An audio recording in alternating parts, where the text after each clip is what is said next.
এমন কোন মায়ের পুত নাই যে ব্যক্তি কাফ হা ইয়া আইন সদ এই ওহী জিবরাইল নিয়ে আসার পরে আমার নবী নিজের থেকে বলেছেন আমি এটা আগের থেকেই জানি, এই কথা অস্বীকার করবে এমন কোন মায়ের পুত নাই। যারা নবীর ইলমে গায়বকে অস্বীকার করো, আমরা তোমাদের সামনে দলিল হিসেবে তুলে ধরলাম। কাফ হা ইয়া আইন সদ দলিল দেয় আমার নবী কোরআন জন্ম মোবারক যখন জমিনে হয়েছে, আল্লাহ দরবার থেকে আসার সময় কোরআন নবীজি সিনায় করে নিয়ে এসেছে। এখন বলবা যে নকশবন্দি আপনি এটাও অ্যাডভান্স নিজের থেকে বললেন না।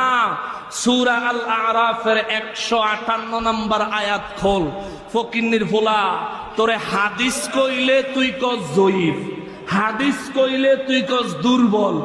যখনই তোর বিরুদ্ধে যায় জাল হাদিস, আর যখন তোর পক্ষে যায় তখন আল হাদিস। এর লিগা কোরআন শরীফের আয়াত দিমু, কোরআন থেকে দলিল দিমু, হিম্মত থাকলে পাল্টায়া দেখা।